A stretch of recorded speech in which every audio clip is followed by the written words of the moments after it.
রাতের নিস্তব্ধতা ভেদ করে ট্রেন চলছে আপন গতিতে।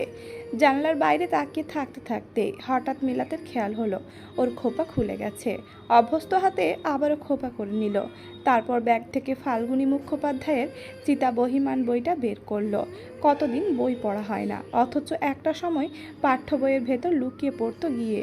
কত বোকা খেতে হতো মায়ের কাছে, তবুও যেন বইয়ের নেশা কাটতো না। মায়াবতী আর কেশবতী মিলিয়ে রেভান অদ্ভুত সুন্দর একটা নাম তৈরি করলো, মায়াকেশী। প্রথম দেখায় কাউকে এতটা ভালো লাগতে পারে রেভান ভাবেইনি। তৃষ্ণা যাচ্ছে কথা বলার, তবে শুরু করবে কিভাবে ভেবেই পাচ্ছে না। কিছুক্ষণ সময় নিয়ে হঠাৎ বলে ফেললো, চা খাবেন? মিলাদ চোখ তুলেও চাইল না, দৃষ্টি বইয়ের পাতায় নিবদ্ধ রেখে বলল, আমি কফি খাই। রেভান আর কি বলবে, কেউ যে এভাবে উপেক্ষা করতে পারে জানা ছিল না। থাক, 3বার চেষ্টা করবে সে, তারপর ঘুমিয়ে পড়বে। সকালে উঠে আবারও 3বার চেষ্টা করবে, হলে হবে, না হলে যেতে যেতে আরও 3বার। হাল ছাড়া যাবে না। মিলাদ ব্যাগ থেকে খাবার বের করছে আর মনে মনে ভাবছে সামনের মানুষটিকে সাধবে কিনা। যদিও সাধা উচিত, ভদ্রতার খাতিরে একবারই সাধবে, আর প্রথমবারে সবাই নাই করে। মিলাদ নিজের ভাবনা অনুযায়ী রেভানের দিকে চেয়ে বলল, বিরিয়ানি খাবেন? রেভান রিস্ক নেয়নি, প্রায় সাথে সাথে বলল হ্যাঁ। মিলাদ ভাবেইনি ছেলেটা প্রথমবারে হ্যাঁ বলবে। এমনিতেও এতক্ষণ না তাকিয়েও বুঝতে পেরেছিল ছেলেটা ওর দিকেই চেয়েছিল, হয়তো কথা বলার বাহানাও খুঁজছে, কিন্তু পাচ্ছে না, তাই এই তরিকা। যাই হোক, সেধে যেহেতু ফেলেছে কিছু করার নেই, তবে সে নিজেকে সংযতই রাখবে। ঘুমানোর সময় সাইফুল চৈতিকে পরম আহ্লাদে জড়িয়ে ধরল, যদিও চৈতির একদমই ভালো লাগছে না। রেভানের যাওয়ার পর থেকে বিষ লাগছে সব কিছু। মন চাচ্ছে এই সংসার সংসার খেলা শেষ করে সত্যিকারের সংসার শুরু করতে, ভালোবাসার মানুষটির সাথে। চৈতির এমন ভাবনার মাঝে সাইফুল ওর গালে চুমু খেয়ে বলল, ওই চলো না বেবি প্ল্যানিং করি। সাইফুলের এমন কথায় চমকে গেল চৈতি, বলল, আমাদের বিয়েই তো হলো কয়েকদিন আগে, এখনই বেবি প্ল্যানিং? তো কি হয়েছে, তাড়াতাড়ি বেবি নামাই তো ভালো। সাইফুলের কথা শুনে চৈতি মনে মনে বলল, আমি আমার ভালোবাসার মানুষের বাচ্চার মা হব, এছাড়া আর কারো বাচ্চার মা হব না। চৈতির উত্তর না পেয়ে সাইফুল বলল, হানিমুনে যাবে? আমাদের তো এখনও হানিমুনও হয়নি। চৈতির হানিমুন নিয়ে কোনো আগ্রহ ছিল না, তবে এখন হচ্ছে। হানিমুনে যদি চট্টগ্রাম যাওয়া যায় তাহলে রেভানের সাথে আবারও দেখা হবে। আনমনেই খুশি হয়ে উঠল। সাইফুল ওর খুশি দেখে ভাবল হয়তো হানিমুনে যাওয়ার কথা শুনেই এই আনন্দ। সে চৈতিকে আর একটু শক্ত করে জড়িয়ে ধরে বলল, কোথায় যাবে হানিমুনে? কাশ্মীর না চট্টগ্রাম যাব? সাইফুল ভুরু কুঁচকে বলল, চট্টগ্রাম? হ্যাঁ, আমি কখনো চট্টগ্রাম যাইনি, আমার অনেক ইচ্ছে চট্টগ্রাম যাওয়ার। তুমি আমাকে নিয়ে যাবে না? বোকা সাইফুল আবারও ছলনাময়ীর ছলনায় আটকে গেল। ওরা সামনের সপ্তাহে চট্টগ্রাম যাবে। 2 কামরার এই ফ্ল্যাটে অনুরূপ একাই থাকে, বাবা মা থাকে চট্টগ্রাম, বাবার পৈতৃক ভিটায়। আজ সকাল সকাল চোখ খুলে হঠাৎ বাবা মাকে দেখে অবাক হয়ে গেল অনুরূপ, সেই সাথে খুশিও হলো।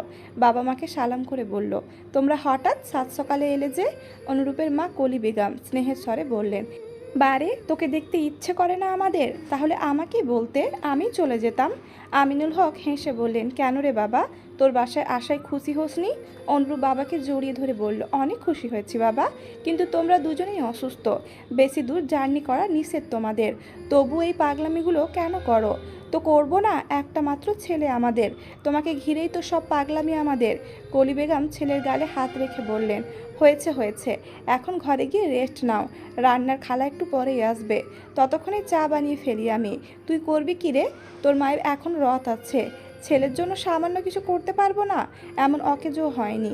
তোর রান্নার খালাকে বল আগামী 2 দিন আসতে হবে না, আমার ছেলেকে আমি রান্না করে খাওয়াবো। আহ মা, কথা শোনো, সারা জীবন তো খাওয়ালেই, এবার একটু আরাম করো। মায়েদের আরাম কিসে জানিস? সন্তানকে চোখের সামনে বসিয়ে খাওয়ানোতেই। অনুরূপ হার মানল, তার মা এমনই, ছেলের কষ্ট সহ্যই করতে পারেন না। স্টেশনে ট্রেন থামার পর নিজের জিনিসপত্র নিয়ে নেমে গেল মিলাদ, পেছনে রেভানও নামল। গত রাতে বেশি না হলেও টুকটাক কথা হয়েছে দুইজনের মাঝে। রেভান একটা হাই তুলে বলল, ক্ষুধা লাগেনি? নাস্তা খাবেন না? এত সকালে খেতে ইচ্ছে করছে না। আচ্ছা তো হালকা কিছু খান, নয়তো যেতে যেতে ক্ষুধা লাগতে পারে। চা পাওয়া যাবে এখানে? রেভান চোখ পাকিয়ে বলল, আপনি না কফি খান? কাল রাতে কথা এড়ানোর জন্য বলেছিল মিলাত, তবে কফির চেয়ে সে চাই বেশি পছন্দ করে। তবুও দমে না গিয়ে সিনা টান করে বলল, হ্যাঁ কফি খায় কিন্তু চা খায় না এটা তো বলিনি। কথাটা বলে মিলাত আর দাঁড়ালো না, স্টেশনের ভেতর একটা টং দোকানের দিকে এগোলো। হাসতে হাসতে রেভানও আসছে ওর পেছনে। অনুরূপের বাবা মা মূলত ছেলের বিয়ের কথা বলতে এসেছেন এখানে। চট্টগ্রামের খানদানি একটা ফ্যামিলিতে বিয়ের কথাবার্তা চলছে ওর, যদিও অনুরূপ জানে না এখনও, জানলেও দ্বিমত করবে না। তাই ছেলের এখানে দুদিন থেকে ছেলেকে নিয়ে ফিরবে তারা, একেবারে বিয়ে শাদি দিয়ে তবেই ছাড়বে। হালকা নাস্তা সেরে টং দোকান থেকে বের হতেই হারুন সাহেব ফোন করলেন। মিলাত রিসিভ করে বলল, হ্যাঁ বাবা বলো, কোথায় আছিস এখন? স্টেশনে। তোর সাথে ছেলেটা আছে? মিলাত একবার রেভানের দিকে চেয়ে বলল, হ্যাঁ আছে, ছেলেটাকে একটু দে তো। কেন? দরকার আছে, তুই দে। অনিচ্ছা সত্ত্বেও মিলাত ফোনটা রেভানের দিকে বাড়িয়ে বলল, বাবা কথা বলবে। রেভান হাত বাড়িয়ে ফোন নিয়ে সালাম দিয়ে বলল, জি আঙ্কেল বলুন। বাবা ও তো সাতকানিয়া যাবে ওর ফুপুর বাসায়, তোমার যদি সময় থাকে ওকে একটু এগিয়ে দিয়ে আসবে। জানোই তো মেয়েটা অসুস্থ, তাই চিন্তা হচ্ছে ভীষণ। আঙ্কেল আপনি একটুও চিন্তা করবেন না, আমি তো আছি। এছাড়া আমার বাড়িও সাতকানিয়ায়। বাহ বেশ ভালো, তোমাকে কি বলে যে ধন্যবাদ দেব এভাবে বলিয়েন না আঙ্কেল। তবে ধন্যবাদ দিতে হলে চট্টগ্রাম এলে আমাদের বাড়ি আসতে হবে। আচ্ছা বাবা আসবো, এবার তোমরা সাবধানে যাও। এই বলে হারুন সাহেব ফোন রেখে দিলেন। রেভান মিলাতের ফোন ফিরিয়ে দিয়ে বলল, এর আগে চট্টগ্রাম আসা হয়েছিল? হ্যাঁ দুবার এসেছিলাম। ও আচ্ছা, একটা কথা জিজ্ঞেস করার ছিল। করুন। আপনি সুসাইড অ্যাটেম্প করেছিলেন? মিলাত রেভানের দিকে চেয়ে অকপটে বলল, হ্যাঁ। কেন? সেটা জেনে আপনি কি করবেন? কিছু করব না, তবে কৌতূহল হচ্ছে। বেশি কৌতূহল ভালো না, নিজের কৌতূহল নিজের মধ্যেই রাখুন। আচ্ছা ঠিক আছে, বলতে হবে না, চলুন যাওয়া যাক। সাইফুল যাওয়ার পর চৈতি নিজের ফোনটা হাতে নিয়ে রেভানের আইডি খুঁজতে বসলো, কিন্তু শুধু রেভান লিখলে আসছে না, কাঙ্ক্ষিত ব্যক্তির আইডি। এদিকে বংশ পদবিও জানি না। হঠাৎ মনে হলো সাইফুলের আইডির কথা, বন্ধু যেহেতু ওর সাথে অ্যাড তো থাকবে। চৈতি নিজের আইডি থেকে বের হয়ে সাইফুলের আইডিতে ঢুকলো। খুঁজে খুঁজে রেভানের আইডিটা পেয়ে গেল। জনাবের পুরো নাম তাসাহুদ সিকদার রেভান, খানদানি নাম। চৈতি ওর আইডিতে রিকোয়েস্ট পাঠিয়ে খুশিতে নাচতে লাগলো। টিভিতে ব্যাকগ্রাউন্ড মিউজিক হিসেবে বাজছে ভারতীয় বাংলা গান, ooh la la I love you my Sonia, ooh la la Sonia. করে যে দুরু দুরু মন আমার, হলো যে শুরু শুরু দুজনের চেনা পথে হারাবার। নাস্তা করতে বসে কলি বেগম আসল কথাটা ওঠালেন। ইনিয়ে বিনিয়ে বললেন, হ্যাঁ রে রূপ, কিছু ভেবেছিস? কি ভাববো মা? কি ভাববি মানে? বয়স কি কম হলো? 29 চলে, কদিন পর 30 হবে। বিয়ে শাদি কি করবি না? ও আচ্ছা, তো তোমাদের এখানে আসার এই মতলব ছিল? কথা ঘোরাবি না রূপ, মা বিয়ে শাদি করার ইচ্ছে নেই এখন আমার। তো কি আধবুড়ো হওয়ার পর করবি? আমাদের কি নাতি নাতনি দেখতে ইচ্ছে করে না? আচ্ছা আর একটা বছর সময় দাও। না কোনো কথা শুনবো না, একটা মেয়ে দেখেছি তোর জন্য, হুরপরি বললেও কম হবে, খানদানি বংশের মেয়ে। ছবি কলি বেগম কথা শেষ করার আগেই অনুরূপের কল এলো, এখনই হাসপাতালে যেতে হবে। তাই কথা শেষ না করে অ্যাপ্রনটা নিয়ে ছুটল সে। আমিনুল সাহেব আফসোস করে বললেন, এক দণ্ড শান্তি নেই ছেলেটার, তবুও আমার ছেলে মহৎ কাজ করছে, মানুষের দোয়া পাচ্ছে অফুরন্ত। এসব কয়জনই বা পায়? হ্যাঁ তা ঠিক বলেছ, মাঝে মধ্যে ছেলেটার জন্য গর্ব হয়। স্বামী স্ত্রী দুইজনেই ছেলের প্রশংসায় পঞ্চমুখ। মিলাতের ফুপুর বাসা থেকে রেভানদের বাসার দূরত্ব 10 মিনিটের। রেভান মিলাতকে আগে বাসায় পৌঁছে দিয়ে পরে নিজের বাসার দিকে গেল। মিলাতের ফুপা মারা গেছে বছর 2 আগে, তখন বাবা মায়ের সাথে ও এসেছিল, তবে চৈতি আসেনি, ওর মাস্টার্সের পরীক্ষা ছিল বলে। মিলাতের ফুপু রুজিনা বেগম ভাইজিকে দেখে আবেগে জড়িয়ে ধরলেন, তারপর কপালে চুমু খেয়ে বললেন, কত শুকিয়ে গেছিস রে তুই। মিলাত হেসে বলল, তুমিও শুরু করলে মায়ের মতো। রুজিনা বেগম হেসে বললেন, আয় ভেতরে আয়, তোর বাবা মা কেমন আছে? আলহামদুলিল্লাহ ভালো আছে। নীরু কোথায় ফুপু? নীরু তো ভার্সিটি হলে, বলেছি তুই আসার কথা, ফোনের মধ্যেই হই হই করছিল, চলে আসবে বোধহয় আজ বিকেলে। মিলাত হাসলো, তারপর বলল, সজীব ভাইয়ের কী অবস্থা? ভালোই, সামনের বছর আসবে দেশে, তখন দেখে শুনে বিয়ে দিয়ে দেব, যেন আর যেতে না পারে। বলেই হাসলো রুজিনা বেগম। বাসায় ফিরে নাস্তা করে ঘুমিয়ে পড়ল রেভান। আজ আর অফিসে যাবে না, ম্যানেজারকে বলে দিয়েছে সেই সব সামলে নেবে।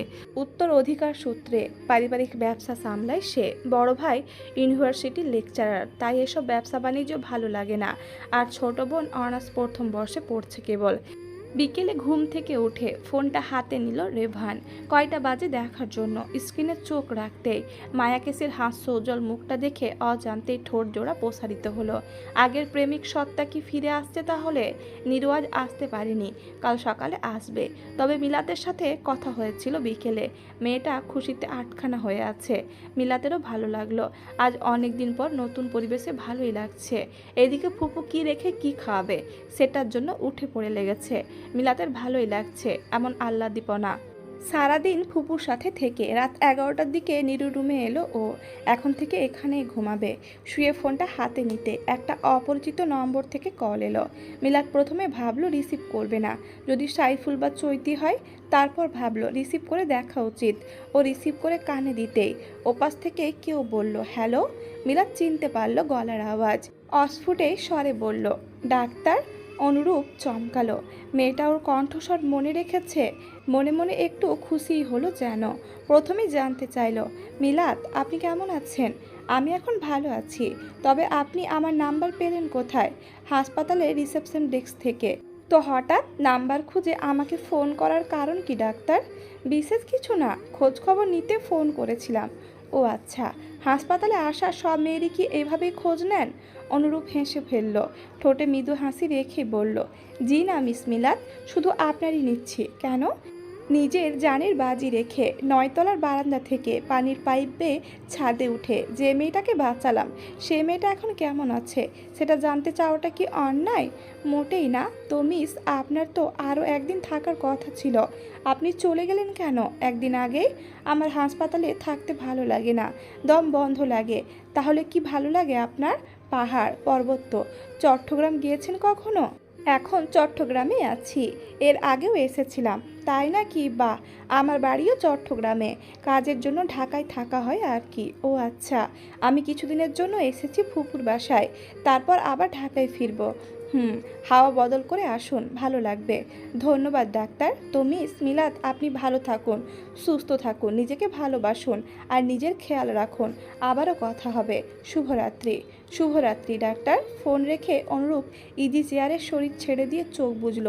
বন্ধ চোখের পাতায় ভেসে উঠল মিলাতের অসহায় কান্নারত মুখশ্রী। মেয়েটা বাঁচতে চায় না, মরে যাবার কত প্রবল ইচ্ছা। আচ্ছা, সেদিন ছাদে আসতে যদি আর একটু দেরি হতো তাহলে? অনুরূপ চোখ খুলে ফেলল। ভাবতেই বুক কাঁপছে। অনুরূপ মনে মনে সিদ্ধান্ত নিল মেয়েটির অতীত সম্পর্কে জানার। ব্যাপারটা ভাবাচ্ছে। রেভান ফেসবুকে এসেছে মিলাতের আইডি খুঁজতে। তবে এসে নতুন একটা ফ্রেন্ড রিকোয়েস্ট চোখে পড়ল। প্রোফাইল পিকচারটা ভালো মতো খেয়াল করতে বুঝলো এটা সাইফুলের বউ। রিকোয়েস্ট অ্যাকসেপ্ট করলো না ও, দেখে ফেলে রাখলো। কেন জানো এই মেয়েটাকে দেখলে একটা খারাপ অনুভূতি হয়। সাইফুলদের বাসায় যতবারই ওর মুখোমুখি হয়েছিল ততবারই এমন মনে হয়েছে। সবচেয়ে অদ্ভুত ওর দৃষ্টি, কেমন করে যেন তাকায় সারাদিন অপেক্ষা করেও। যখন ভালোবাসার মানুষটি সাড়া দেয়নি তখন রাগে সব কিছু ভেঙে ফেলতে মন চাইছে চৈতির। একটু আগ্রহ দেখালে কি হয়? এমন নিষ্ঠুর হৃদয়ের কাছেই বাঁধা পড়তে হলো শেষ পর্যন্ত। নিরু সকাল সকালই চলে এসেছে। এসে আপু আপু করতে করতে বাড়ি মাথায় তুলে ফেললো। মিলাদ সবে ফ্রেশ হয়ে রুমে এসেছে।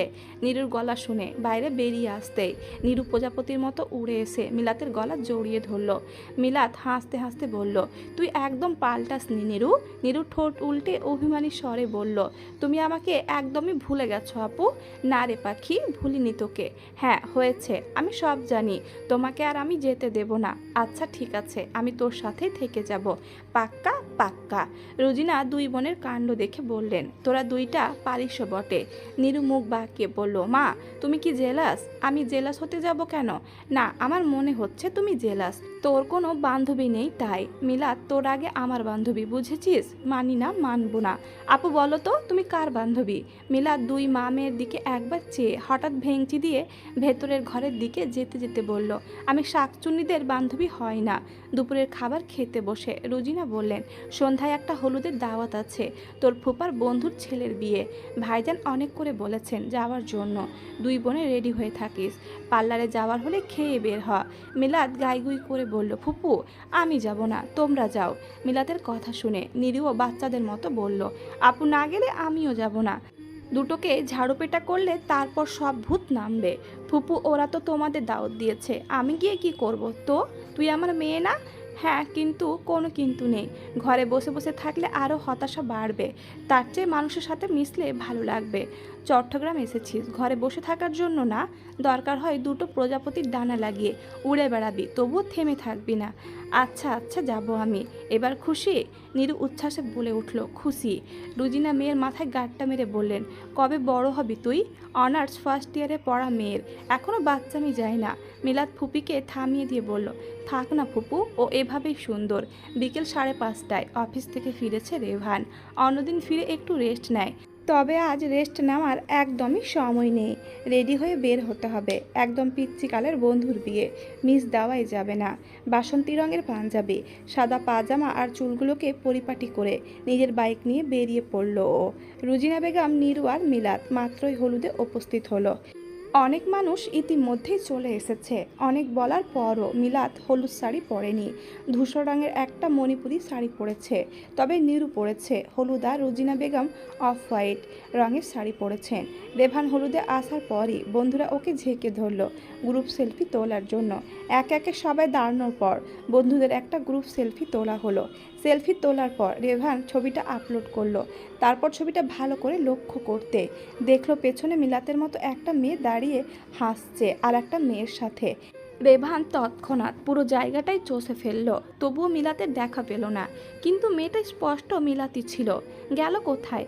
সন্ধ্যায় চা হাতে নিয়ে চৈতি রেভানের আইডিতে আসলো।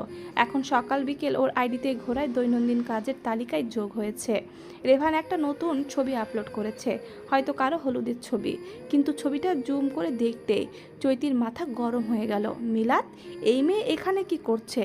চৈতি ভাবল মনের ভুল, কিন্তু পাশে দাঁড়ানো নীরুকে দেখে নিশ্চিত হলো এটা মিলাতি। রাগে অন্ধ হয়ে ফোনটা এক আছাড় দিয়ে ভেঙে ফেলল ও। তারপর পাগলের মতো চিৎকার করতে করতে বলল, তোকে মরতে হবে। তুই ওর ছবিতে আসার সাহস কি করে পাস? আমি তোকে কঠিন থেকে কঠিন মৃত্যু দেব, তৈরি থাক। রেভান দেখার আগেই মিলা তোকে খেয়াল করে জায়গা থেকে সরে পড়েছে। ফুপু ফুপাতো বোনের সামনে এসে যদি আলাপ শুরু করতো তাহলে মুশকিল হতো।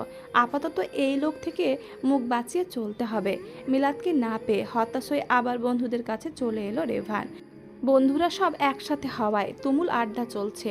সভায় এক একজনের পদমর্যাদা এক এক রকম। এই যেমন রেভান হলো চিরকুমার বিষয়ক উপদেষ্টা, তেমন আরও রয়েছে ছ্যাঁকা বিষয়ক উপদেষ্টা, প্রেম বিষয়ক উপদেষ্টা, লেডি কিলার রোমিও উপদেষ্টা, বাসর বিষয়ক উপদেষ্টা।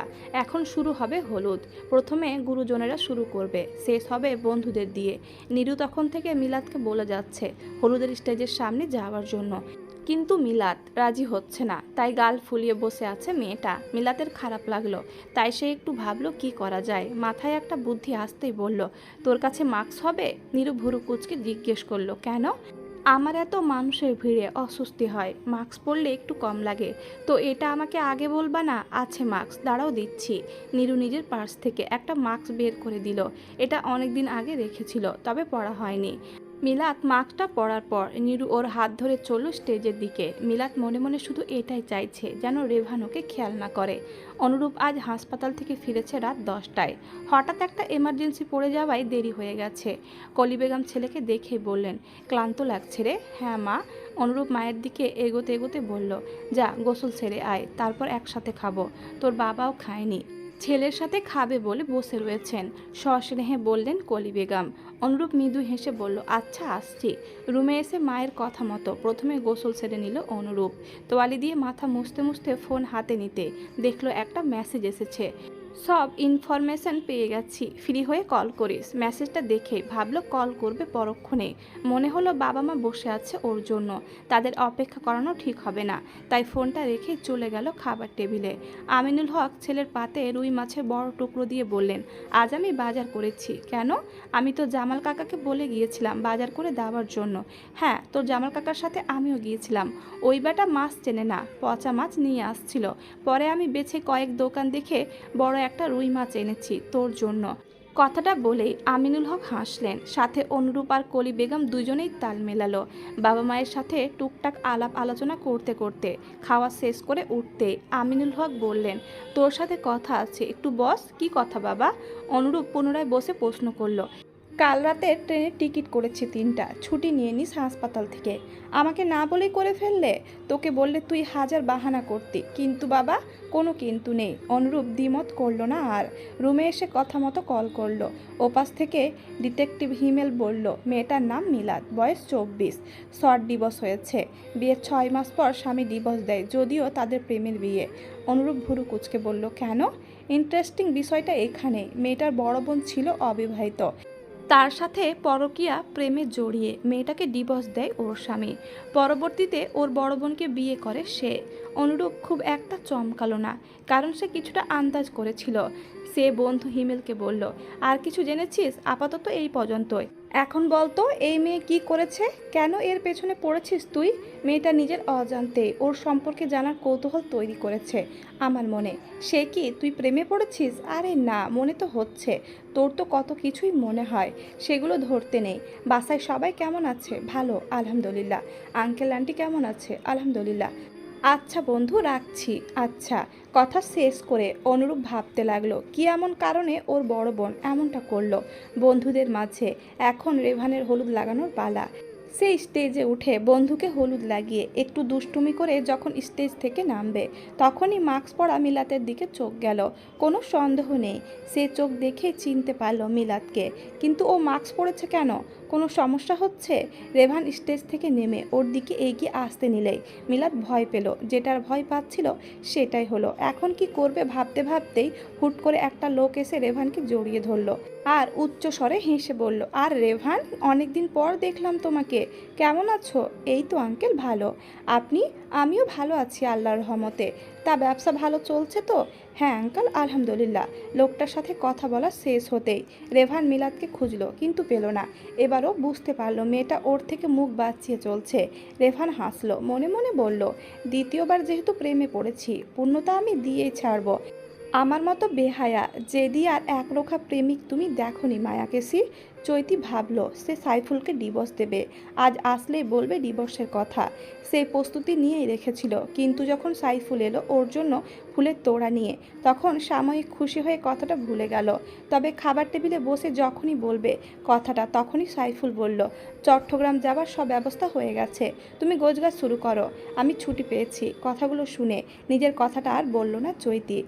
আগে চট্টগ্রাম যাওয়া যাক, মনের কথাটা রেভানকে জানানো হোক, তারপর সিদ্ধান্ত নেবে। খাওয়ার পর্ব চুকে গেলে ওরা বেরিয়ে পড়বে বাড়ি যাওয়ার জন্য। মিলাদ তেমন একটা ভারী খাবার খেতে পারে না, কোনো রকম একটু খেয়ে উঠে পড়ল। ফুপু নিরুর এখনও খাওয়া হয়নি, তাই ওদের জন্য অপেক্ষা করতে লাগলো। বন্ধুরা সব আড্ডা দিবে আজ, তাই কেউ বাড়ি ফিরবে না। তবে রেভানকে ফিরতে হবে, কাল অফিস আছে। নিজের ব্যবসা হলেও দায়িত্বে গাফিলতি করার একদম পছন্দ করে না সে। তাই বন্ধুদের বুঝিয়ে সুঝিয়ে বেরিয়ে পড়লো বাড়ি যাবার জন্য। কিন্তু হঠাৎ মিলাদকে দেখতে পেয়ে চোখ আটকে গেল। মেয়েটা নিরিবিলি একটা কর্নারে দাঁড়িয়ে ফোন স্ক্রল করছে। এবার আর সুযোগ হাতছাড়া করলো না সে। দ্রুত পায়ে এগিয়ে আসলো মিলাতের দিকে। হঠাৎই চোখের সামনে রেভানকে দেখে চমকে গেল মিলাত। চোখ বড় বড় করে বলল, আপনি? এত অবাক হচ্ছ কেন? সেই সন্ধ্যা থেকে পালিয়ে বেড়াচ্ছিলে, কি ভেবেছিলে দেখবো না? মিলাত একটু থতমত খেয়ে বলল, কে বলেছে পালিয়ে বেড়াচ্ছিলাম? আপনাকে তো আমি দেখিনি, তাই নাকি? রেভান হাসলো, ফের প্রশ্ন করলো, সাথে কেউ আছে? হ্যাঁ, ফুপু আর ফুপাতো বোন। কোথায় তারা? খেতে বসেছে। তোমার খাওয়া শেষ? হ্যাঁ। আপনি খেয়েছেন? হ্যাঁ। বন্ধুর বিয়ে বলে কথা। শুক্রবার ফিরে আছো কেন? দেখা করব। কেন? মন চাইছে। কেন? এই যে এত কেন কেন করছো কেন? তো কি করব? আপনার সাথে আমি দেখা করব কোন কারণে? কারণ লাগবে অবশ্যই। এই যে আমি তোমাকে সহি সালামতে ফুপুর বাসায় পৌঁছে দিয়েছি, তার জন্য তো তুমি আমাকে একবার ধন্যবাদও দাওনি।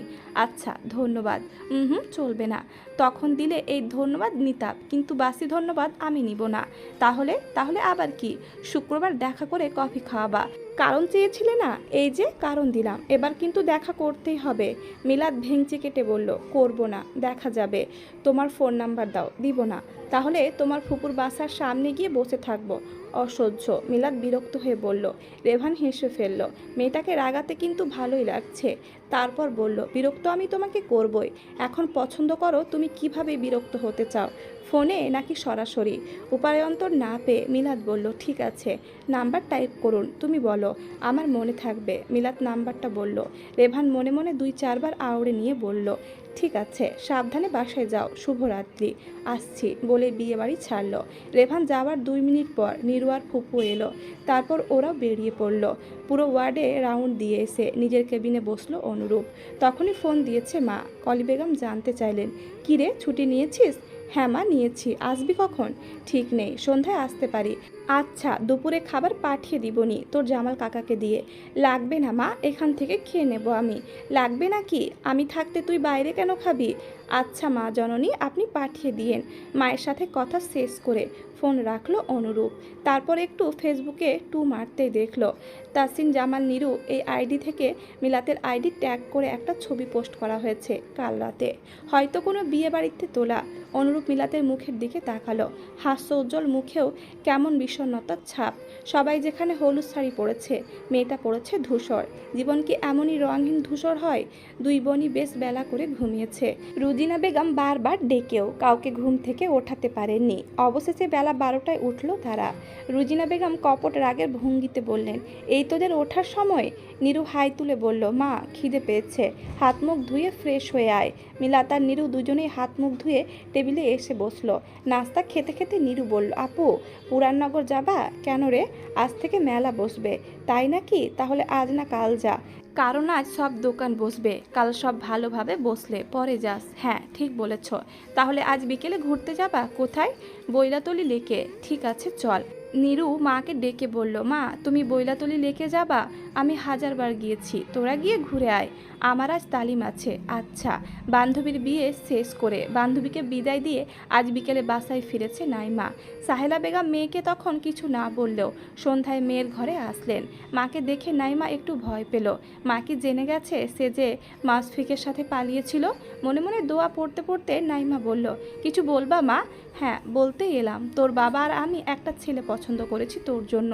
পরশু দেখতে আসবে তোকে। আমাকে না জানিয়ে? কই না জানিয়ে? জানাচ্ছি তো। পছন্দ করার পর জানাচ্ছ? আরে পছন্দ তো আমরা করেছি, এখন দেখতে এলে তোর যদি পছন্দ হয় তবে এগোবো, না হলে বাদ। এমনিতে ছেলে ভালো, শিক্ষিত, বংশ ভালো। মা ঘটকালি করো না তো, সত্যি বলছি আমি। আচ্ছা যাও এখন। সাহেলা বেগম মেয়েকে আরেকটু বুঝিয়ে চলে গেলেন। নাইমা হাত ছেড়ে বাঁচল। চৈতি মন মতো শপিং করছে নিজের জন্য। হঠাৎ ছেলেদের ঘড়ির দোকানের সামনে দিয়ে যাওয়ার সময় একটা ঘড়িতে চোখ আটকাতেই থেমে গেল ও। এই ঘড়িটা রেভানের জন্য নিলে কেমন হয়? ভেবে থেমে থাকেনি সে। রেভানের জন্য ঘড়িটা নিয়েই নিল। ওকে ভালোবাসার কথা বলার সময় এটা দেবে ভাবতেই খুশি হয়ে গেল চৈতি। চট্টগ্রাম পৌঁছে বেশ ভালো লাগছে অনুরূপের। অনেকদিন পর নিজের জেলায় এসেছে।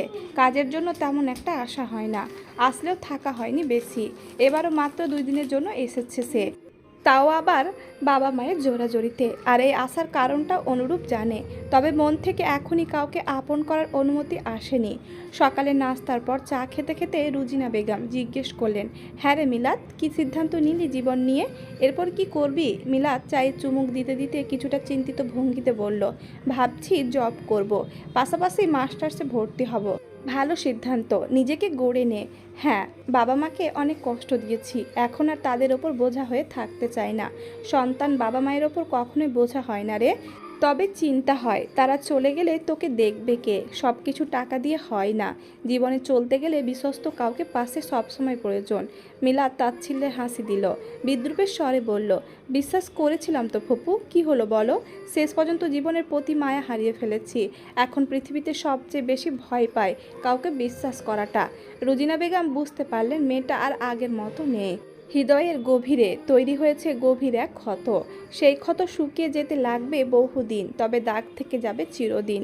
দুপুরে রোজিনা বেগম মিলাত আর নিরুকে নিয়ে বৌভাতে গেলেন। যদিও দুইজনের একজনও যেতে চায়নি, তবুও তার কাছে হেরে যেতেই হচ্ছে। তবে বৌভাত থেকে বেরিয়েই মেলার যাওয়ার ইচ্ছা দুই বোনের। রুজিনা বেগম মেনে নিলেন মেয়েদের আবদার, তবে শর্ত দিলেন সন্ধ্যার আগে বাসায় ফেরার। দুই বোনই বিনা বাক্যে শর্ত মেনে নিল। অনেকদিন পর বাড়ি এসে দুপুরে ভাত ঘুম দিল অনুরূপ। বিকেলে ঘুম থেকে উঠে ফ্রেশ হয়ে বাবা মায়ের সাথে টুকটাক আড্ডা দিয়ে বাইরে বের হলো। বন্ধুরা সব যে যার মতো কাজের জন্য বেরিয়ে পড়েছে, তাই একসাথে সবাইকে পাওয়া যায় না। অনুরূপ নিজের মতোই হাঁটতে লাগলো। বিকেলের এই মৃদুমন্দ বাতাস আর অস্তমিত প্রায় সূর্যটা বেশ ভালো লাগছে ওর। অনেক দিন পর নিজেকে বেশ উৎফুল্ল লাগছে। হাঁটতে হাঁটতে দেখলো অদূরে একটা মেলা বসেছে। অনেকেই ঢুকছে বের হচ্ছে, তবে এর মধ্যে কম বয়সী মেয়ে আর বাচ্চাদের সংখ্যা বেশি। মাঝে মধ্যে কপতিদের জোড়াও দেখা যাচ্ছে। হেঁটে এসে অনুরূপও ঢুকলো মেলায়। সারি সারি দোকান বসেছে একাধারে। বেশিরভাগই মেয়েদের কসমেটিক্স, জুয়েলারি আর জামা কাপড়। আর এক পাশে সাংসারিক জিনিসপত্র, যেমন দা, বটি, পিঁড়ি, বেলুন, বাচ্চাদের খেলনার দোকান বসেছে। এছাড়া বিখ্যাত নাগরদোল্লা, যেটা ছাড়া মেলা অসম্পূর্ণ, সেটাও বসেছে। বিভিন্ন রকমের খাবার, যেমন নিমকি, পেঁয়াজু, চিংড়ি মাছের মাথার বড়া, বিভিন্ন রকমের আচার, তেলের পিঠা সহ অনেক কিছু উঠেছে মেলায়। সবগুলো দোকান ঘুরতে ঘুরতে অনুরূপ একটা বাহারি চুড়ির দোকানে গেল। এখান থেকে মায়ের জন্য কিছু চুড়ি নেবে। ছোটবেলা থেকে অনুরূপ দেখে তার মা ভীষণ রকমের চুড়ি প্রেমী। কাচের চুড়ি, রেশমি চুড়ির দোকান দেওয়া যাবে, এত চুড়ি রয়েছে কলি বেগমের। তবুও এখনও মেলায় বা শপিংয়ে গেলে চুড়ি দেখলে ষোড়শী কিশোরীর মতো খুশি হয়ে ওঠে। অনুরূপ চুড়ি দেখছিল, হঠাৎ পাশে দুজন রমণীর চঞ্চল উৎফুল্ল গলার আওয়াজ পেয়ে স্বাভাবিকভাবে তাকাতে পরিচিত মুখ ভেসে উঠল। মিলাদকে এই মুহূর্তে একদমই আশা করেনি অনুরূপ, তবে অজানা একটা ভালো লাগাও টের পাচ্ছে ও। চুড়ি দেখায় ছুতোয় আর চোখে চাইতে লাগলো ওদের দুজনের কর্মকাণ্ড। মাস্ক থাকায় মিলাত ওকে চিনতে পারেনি। মিলাতের পাশে চঞ্চল মেয়েটি বিভিন্ন চুড়ি দেখাচ্ছে ওকে, তবে একটাও পছন্দ হচ্ছে না ওর। শেষ পর্যন্ত চঞ্চল মেয়েটি নিজের জন্য 2 ডজন চুড়ি নিয়ে মিলাতকে সেখান থেকে নিয়ে চলে গেল। নীরু অনেকক্ষণ ধরে চেষ্টা করছে তার প্রিয় আপুটিকে কিছু কিনে দেওয়ার জন্য, কিন্তু মিলাতের কিছুই পছন্দ হচ্ছে না। অবশেষে মেলার বাইরে দাঁড়িয়ে এক ব্যক্তি রজনীগন্ধা বিক্রি করছিল। সেখানে গিয়ে নীরু এক গুচ্ছ রজনীগন্ধা কিনে মিলাতের হাতে দিল। মিলাতের কাছের সবাই জানে রজনীগন্ধা কতটা প্রিয় তার, তবে এবার রজনীগন্ধা হাতে পেয়ে খুশি হবার বদলে মুখটা মলিন হয়ে গেল ওর। মনে পড়ে গেল পুরনো স্মৃতি। একটা সময় সাইফুল যখন ওর সাথে দেখা করতে আসতো, তখন হাতে করে রজনীগন্ধাও নিয়ে আসতো। সেই ভীষণ সুন্দর দিনগুলো এখন তিক্ত অতীত। ফস করে একটা গভীর শ্বাস ফেলে ফুলগুলোর ঘ্রাণ নিতে নিতে নীরুর সাথে মেলা ত্যাগ করলো ও। কিছুটা দূরে দাঁড়িয়ে সবটাই লক্ষ্য করলো অনুরূপ। তারপর ওদের পেছনে পেছনে আসতে শুরু করলো। অনুরূপ জানে না কিসের টানে এমন করছে ও, তবে মেয়েটাকে সামনে দেখলে অন্যরকম অনুভূতি হয়। ওরা বাসায় ঢোকার পর অনুরূপ 2 ডজন রঙিন কাচের চুড়ি একটা গোলাপ দরজার সামনে রেখে চলে গেল। মেলায় যখন ওরা চুড়ি দেখছিল, তখন ওই চুড়িগুলো বারবারই দেখছিল মিলাদ, তবে ছুঁয়ে দেখেনি। ওরা সেখান থেকে যাবার পরই অনুরূপ চুড়িগুলো কিনে নিয়েছিল। আর গোলাপটা কেন দিয়েছে জানা নেই, তবে দিতে ইচ্ছে করছিল। বাসায় ফিরে অনুরূপ জানতে পারল কালই তার মেয়ে দেখতে যেতে হবে। এই প্রথম বাবা মায়ের কোনো সিদ্ধান্ত, বেশ বিরক্ত হলো সে। কাল কিছুতেই সে মেয়ে দেখতে যাবে না, মনে মনে স্থির করলো। চৈতি 2 দিন ধরে কেবল লাগেজই গোছাচ্ছে। অবশেষে আজ তারা রওনা হচ্ছে চট্টগ্রামের উদ্দেশ্যে। প্রিয় মানুষের সাথে দেখা হওয়ার খুশিতে আত্মহারা চৈতি। এবার ওকে নিজের করে পাওয়ার অপেক্ষা। এসব ভাবতে ভাবতে হঠাৎ একটা কথা মাথায় আসতেই চৈতি নিজের জন্য কেনা নতুন ফোনটা নিয়ে ডায়াল করলো মিলাতের নাম্বারে। মিলাত তখন একটা উপন্যাস পড়ছিল। বইয়ে চোখ রেখে রিসিভ করে কানে দিয়ে বলল, হ্যালো। ওপাশ থেকে চৈতি বাঁকা হেসে বলল, কী রে, বেঁচে আছিস তাহলে? মিলাত চমকে গেল, চিনতে পারলো চৈতির গলা। হঠাৎ কষ্টে বুকটা ভারী হয়ে গেল। অতি কষ্টে মুখ দিয়ে বের করলো, কেন ফোন করেছ? শোন, তোকে একটা গুড নিউজ দিই। তোর সাইফুলকে এখন আমার লাগবে না, তুই ওকে নিয়ে যেতে পারিস। আমি এখন নতুন পাখি পেয়েছি, বলেই হাসতে লাগলো চৈতি।